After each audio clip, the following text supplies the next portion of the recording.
26 معزز صافی حضرات اور ہمارے محنت کش ساتھیوں، السلام علیکم۔ Pakistan central mines labour federation PCMLF انتہائی دکھ اور افسوس کے ساتھ سپین کارے سورنج علی بائی کول مائن میں 30 جولائی 2024 کو پیش آنے والے المناک کوئلہ کان حادثہ پر اپنا موقف پیش کر رہی ہے۔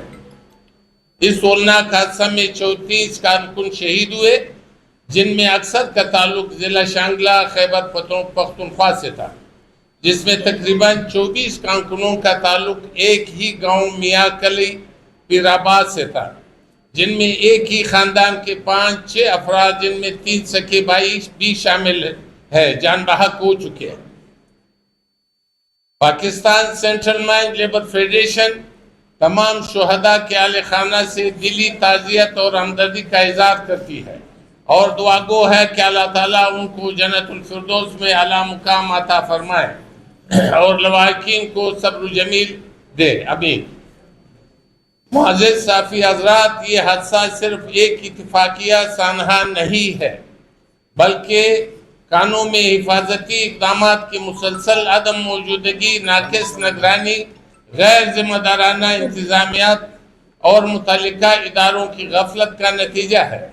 خصوصاً Pakistan disaster management authority PDMA اور صوبائی حکومت کے ذمہ دار ادارے جو کہ ایمرجنسی رسپانس کے بجائے صرف فوٹو سیشن تک برقرار ہے۔ اس نقطے کو نوٹ کرنا ہے، یہ جو PDMA ہے، پھر میں اس کو ریپیٹ کر رہا ہوں، یہ صرف اور صرف فوٹو سیشن تک محدود ہے، نہ اس کے پاس گیتی ہے، نہ اس کے پاس بیلچہ ہے، اور جو ایمبولنسیں ہیں اس میں بیٹھے ہوئے ہیں، اور ایک MNA اور فیڈرل منسٹر نے وزیر اعلیٰ کو کہا اور پھر انہوں نے ایمبولنسیں دی اس سفارش پہ یا اس حکم پہ۔ لہٰذا اس میں ہماری ڈیمانڈ ہے کہ PDMA کو ختم کیا جائے، کہیں پہ بھی کچھ نہیں۔ سیلاب آیا ہوا ہے، ادھر جا کر کے فوٹو سیشن لیتے ہیں، اس طرح یہ صوبے کے اور اس ملک کے پیسے ضائع ہو رہے ہیں۔ معزز صافی حضرات، Pakistan central mines labour federation حکومت پاکستان، حکومت بلوچستان اور متعلقہ اداروں سے مطالبہ کرتی ہے سپین کارے سورنج کان حادثے کی اعلیٰ سطح کی عدالتی جوڈیشل انکوائری کرائی جائے اور ذمہ داران کو قانون کے مطابق سزا دی جائے۔ شہداء کے لواحقین کو PMDC سورنج اور شہرک کے متاثرہ مزدوروں کی طرح خصوصی گرانٹ فوری طور پر فراہم کیا جائے۔ ہر شہید مزدور کے خاندان سے ایک بیٹا یا بیٹی کو سرکاری ملازمت دی جائے۔